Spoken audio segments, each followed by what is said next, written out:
Dr. Evan Lyra adjusted the visor of his exosuit, shielding his eyes from the golden haze that permeated Xanda's atmosphere. The planet, a recent discovery in the Cygnus constellation, was a kaleidoscope of alien beauty. Towering crystalline spires jutted from the ground like frozen lightning bolts, their surfaces humming faintly with an energy science could barely comprehend. The air, though too toxic for human lungs, carried an unearthly vibrancy that Evan swore he could feel through his suit. Evan had been tasked with conducting a preliminary ecological survey, focusing on the planet's unique biosignatures. He'd landed in a region locals had nicknamed the Shimmering Expanse, a sprawling plain dotted with glowing pools of iridescent liquid. His drone companion, Iris, hovered nearby, scanning for anything of interest. Atmospheric stability at 75%, Iris chirped, her synthetic voice calm and professional. Unidentified subterranean energy readings detected 200 meters to the east. Evan raised an eyebrow. Subterranean energy was unusual but not unheard of on exoplanets. He considered calling in the discovery to his team aboard the Helios but decided against it. This was his moment of solitude, his chance to be the first human to touch the unknown. Following Iris's guidance, he navigated through a dense field of spiny plants that glowed faintly in his presence, their bioluminescence reacting to the movement of his suit. Soon, he reached a jagged fissure in the ground, wide enough to climb into but dark and foreboding. The energy readings were stronger here, spiking with every passing second. "Shall I alert the Helios, Dr. Lyra?" Iris asked. "Not yet," Evan replied, adrenaline coursing through him. "Let's take a look first." Using his suit's tethering system, he descended into the fissure, careful not to disturb the fragile rock formations. The temperature dropped sharply, and the glow from above dimmed, replaced by faint blue pulses emanating from the cavern walls. The deeper he went, the stranger the environment became. Stalactites hummed faintly as if vibrating with some invisible rhythm, and the air was thick with particles that refracted his helmet light into a dazzling array of colors. Then he heard a soft, melodic hum that sent shivers down his spine. It was faint but unmistakably organic. Evan froze, his pulse quickening. "Iris, are you picking this up?" he whispered. "Affirmative. Audio signature indicates vocalizations non-human." Evan moved cautiously toward the source of the sound, his heart pounding in anticipation. The passage opened into a large chamber, its floor covered with patches of glowing moss. In the center, huddled together, were a group of small, humanoid creatures. Their skin shimmered with a bioluminescent glow that pulsed like fireflies in the dark. Each had large, luminous eyes that blinked nervously at Evan's sudden appearance. They were alien children. Evan's breath caught in his throat. He had spent decades studying extraterrestrial life, but nothing could have prepared him for this moment. These beings weren't just intelligent, they were vulnerable, scared, and unmistakably young. One of them stepped forward, chirping softly and extending a tiny, glowing hand toward him. It was a gesture that transcended species, a plea for help. Evan crouched slowly, careful not to frighten them. "It's okay," he said softly, even though they likely couldn't understand him. "I'm not here to hurt you." Suddenly, the cavern shook violently, throwing Evan off balance. Rocks tumbled from above, and a crackling sound echoed through the chamber. His HUD lit up with warnings, seismic instability detected. Structural collapse imminent. Iris, status. Evan shouted, his voice rising with urgency. Geological integrity compromised. Evaluate immediately. The children shrieked, their glowing forms scattering like frightened birds. Evan's mind raced. He couldn't leave them behind, not when their lives were at stake.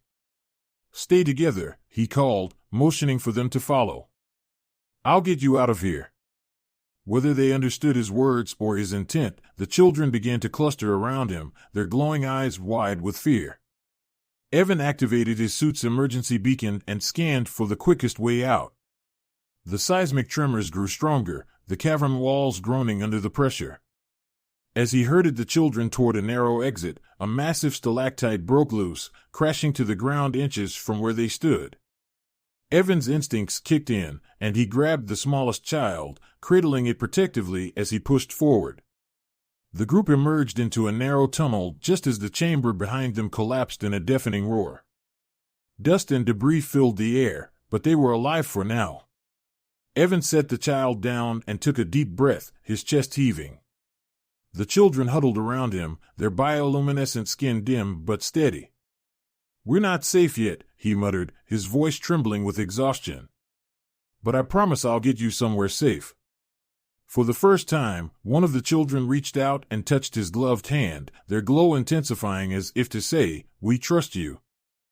Evan led the way through the dim, twisting tunnels, his geoscanner displaying an ever-changing map of their surroundings. The alien children followed closely, their faint chirps a nervous melody in the otherwise silent cave. Despite their fear, they moved with surprising grace, their bioluminescent bodies lighting the way as the cave grew darker. The seismic tremors had subsided, but Evan knew they wouldn't last. Xanda's unstable geology, coupled with the recent storms, made a complete cave collapse a terrifyingly real possibility. "Stay close to me," he said, glancing back at the children. They blinked their large, glowing eyes in unison, their trust in him unmistakable. "Dr. Lyra, I am detecting pockets of toxic gas ahead," Iris warned, her voice cutting through the tense silence. "Carbon dioxide and sulfuric compounds are increasing to hazardous levels." Evan clenched his jaw. "How much time do we have?" "Approximately 15 minutes before exposure becomes lethal without protection." Evan cursed under his breath. He had limited supplies enough for himself, but not for a group of alien children. The situation demanded improvisation. "Hold position," he said, gesturing for the children to stop. They obeyed, clustering together like frightened birds. He rummaged through his emergency pack, pulling out a roll of filtration cloth and a canister of sealant. Quickly, he tore the cloth into strips and coated them with the sealant to create rudimentary respirators. It wasn't ideal, but it was their only option. One by one, he fitted the makeshift masks over the children's faces. Their chirps of confusion turned to understanding as they realized he was trying to protect them. The smallest child, the one he had carried earlier, chirped softly and tapped its tiny hand against his chest, a gesture of thanks. "Okay, we're moving," Evan said, guiding them forward. "Iris, keep scanning for an exit." As they advanced, the tunnel grew narrower, forcing Evan to crouch and occasionally crawl. The air thickened, the acrid tang of sulfur burning in his throat even through his helmet's filters. The children's glowing skin dimmed, a sign of their dwindling energy.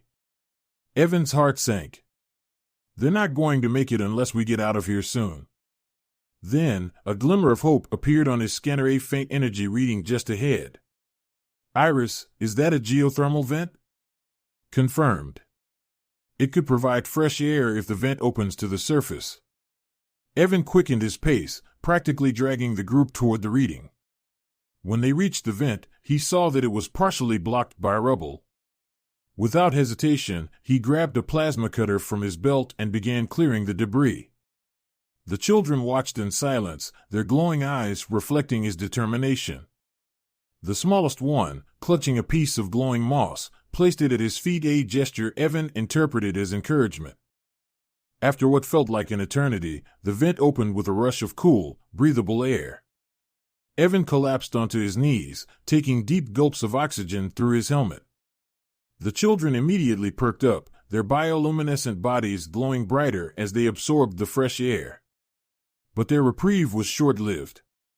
"Dr. Lyra, seismic activity is resuming," Iris warned. Tremors detected at increasing magnitude. The ground beneath them began to rumble, and dust rained down from the tunnel ceiling. Evan scrambled to his feet. "We're running out of time." "Iris, locate the nearest surface exit." "Calculating." 300 meters northeast.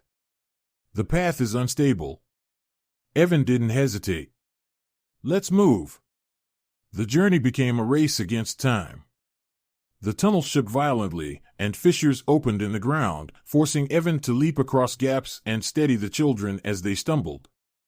One child tripped, its small body sliding toward a chasm that had opened beneath them. Evan lunged, grabbing the child's arm just in time. His muscles burned as he hauled the child back to safety. "I've got you," he panted, his voice firm despite the panic in his chest. The child clung to him, its bioluminescence flickering with fear. The exit was in sight, a faint glimmer of daylight filtering through the cracks ahead. Evan's heart soared, but the tremors grew more violent, and a deafening roar echoed through the tunnel. The ceiling behind them began to collapse, a cascade of rocks and debris hurtling toward them. "Run!" Evan shouted, his voice breaking with urgency. He scooped up the smallest child and sprinted, urging the others to follow. The tunnel crumbled around them, dust choking the air as they burst through the narrow opening and into the light of Xander's surface. They collapsed in a heap on the rocky plain, coughing and gasping for air. Behind them, the tunnel's entrance caved in completely, sealing off the underground chamber forever. For a moment, there was only silence, the quiet hum of Xander's crystalline spires and the faint chirping of the alien children. Evan lay on his back, staring up at the swirling, golden sky, his chest heaving with exhaustion. The children gathered around him, their bioluminescent bodies glowing warmly once more. The smallest one crawled onto his chest, chirping softly as it placed its tiny hand on his helmet. Evan let out a weak laugh, his exhaustion fading as relief washed over him. "We made it," he said, his voice barely above a whisper. "You're safe now." The children chirped in unison, their glow intensifying. For the first time, Evan allowed himself to believe that he hadn't just saved their lives, he'd become part of something much larger than himself. Evan sat on a rocky outcrop, catching his breath while the alien children huddled nearby, their bioluminescent bodies casting soft blue light over the barren landscape. The devastation of Xander's storm stretched before him, flattened crystalline spires, shattered glowing pools, and the distant shimmer of an alien settlement in ruins. It was a grim scene, but the children's survival filled him with a sense of triumph. The smallest child chirped and tugged at his sleeve, its glowing eyes darting toward the horizon. Evan followed its gaze to see a faint light flickering far away, something artificial. "That must be your home," Evan murmured. The child chirped louder, a tone of urgency in its voice. The other children began to hum in unison, their glow growing brighter. Their actions were deliberate, as if they were signaling him to follow. "Iris," Evan said, standing up. "Can you map a safe route to the light source?" Analyzing terrain, Iris responded. After a brief pause, she added, "Path identified. Minimal hazards, but timing is critical as storm activity is likely to resume." Evan nodded, gesturing for the children to follow him. The journey to the settlement was grueling, but the children seemed rejuvenated under the open sky, their bioluminescence glowing brighter with each step. Their resilience inspired Evan, and he felt a growing bond with the small group. As they approached the settlement, Evan's helmet sensors detected faint energy readings.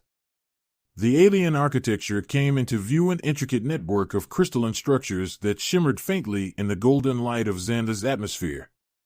Despite the storm's damage, the settlement seemed to pulse with life. When they reached the edge of the village, the children chirped excitedly, their voices harmonizing into a melody that echoed through the crystalline ruins. Moments later, figures began to emerge from the wreckage, adult Xanthians, their towering forms glowing with brilliant colors that Evan hadn't seen in the children. They moved gracefully, their bioluminescence shifting in patterns that seemed to convey emotion and thought. The largest of them stepped forward, its glow pulsing in deep, rhythmic waves. Evan felt a twinge of anxiety. Would they see him as a threat? The Xanthian elder knelt before the children, inspecting each of them before turning to Evan. The elder chirped a series of complex notes, its glow shifting in mesmerizing waves. Evan couldn't understand the language, but the tone was unmistakably one of gratitude. To his surprise, the elder extended a long, glowing hand toward him. Evan hesitated, then removed his glove and placed his hand in theirs. A warmth spread through him, not just physical but emotional, as if the Xanthian were transferring its feelings directly to him. "Dr. Lyra," Iris said, her voice unusually soft, "the Xanthian appears to be using bioluminescent pulses to communicate. I recommend allowing them to guide you." The elder gestured for Evan to follow. The children chirped happily, darting around him as if encouraging him to proceed. The elder led him through the ruins to a central structure, a massive crystalline spire that had survived the storm's wrath. Inside, the air hummed with energy, and the walls glowed with an otherworldly light. At the center of the chamber was a circular platform, its surface etched with intricate patterns that pulsed in sync with the elder's glow. The elder motioned for Evan to step forward. As he approached the platform, his suit's sensors went wild, detecting massive energy surges unlike anything he had encountered. Evan hesitated, but the elder chirped softly, a soothing tone that eased his apprehension. He placed a hand on the platform, and the room erupted in light. Images flooded his mind, scenes of Xanthian life, their advanced technology, and their deep connection to their planet. He saw how their civilization harnessed the quantum energy of Xander's star to power their homes and heal their people. He also saw their fear visions of storms growing more destructive and their inability to protect their young. When the vision ended, Evan staggered back, overwhelmed. The elder caught him, steadying him with surprising strength. Evan looked up at the alien, his mind racing. "You wanted me to understand," he whispered. "You're sharing your knowledge with me." The elder chirped again and extended a glowing hand toward a nearby pedestal. On it rested a small, pulsating crystal, no larger than his palm. The elder picked it up and placed it in Evan's hands. "Iris," Evan said, his voice trembling, "what is this?" "Analyzing," Iris replied. "The crystal appears to be a quantum energy core. It contains vast amounts of starlight energy, capable of powering advanced systems and even aiding in biological regeneration. This is unlike any technology known to humanity." Evan stared at the crystal, its warmth radiating through his suit. It wasn't just a gift, it was a lifeline. If humanity could harness this technology, it could revolutionize medicine, energy, and countless other fields. But the elder wasn't finished. It chirped again, gesturing at the crystal, then at the children. Evan understood. This wasn't just a gift for him, it was a request. They were entrusting him with their greatest secret in the hope that he would help protect their young and preserve their way of life. "I promise," Evan said, his voice steady. "I'll honor your trust. I'll make sure this knowledge is used to help both our worlds." The elder's glow brightened, and the other Xanthians joined in, their bioluminescence creating a symphony of light. The children chirped excitedly, their trust and joy radiating through the chamber. Evan felt a deep sense of purpose. What had started as a routine mission had become something far greater, a chance to unite two species and shape the future of both their worlds. Evan sat in the cockpit of the Helios, staring out at the swirling atmosphere of Xanda below. The planet's golden haze and crystalline beauty no longer felt alien to him. It felt like a second home. The crystal the Xanthian elder had entrusted to him rested securely in a containment pod on his lap. Its soft glow illuminated the dark cabin, casting faint patterns on his suit. The Xanthian children had watched him depart, their bioluminescent forms shimmering with what he could only interpret as hope. The elder's final gesture, a slow, deliberate pulse of light, reminded him of the weight of their trust. "Preparing for departure, Dr. Lyra," Iris chimed, interrupting his thoughts. "All systems are nominal. Shall I transmit the findings to Earth Command?" Evan hesitated. The crystal in his hands was more than a discovery, it was a key to a technological revolution. Its energy could provide clean power for centuries, heal diseases, and possibly reverse ecological damage on Earth. But it could also fall into the wrong hands, exploited for greed and war rather than progress. "No," he said finally, his voice firm. "Not yet. Let's get home first. This needs to be handled carefully." As the Helios broke through Xander's atmosphere, Evan glanced at the planet one last time. He made a silent promise to return, not just for the Xanthians, but to ensure the bond between their species endured. Weeks later, Evan stood before a committee of Earth's leading scientists and policymakers in the orbital research station.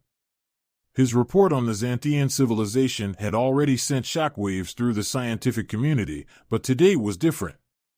Today, he would unveil the crystal. The room was packed with luminaries, biologists, engineers, physicists, and even military officials. Holograms of Evan's mission played in the background, showing the breathtaking beauty of Xander and the desperate plight of its people. Evan placed the containment pod on the table and carefully opened it.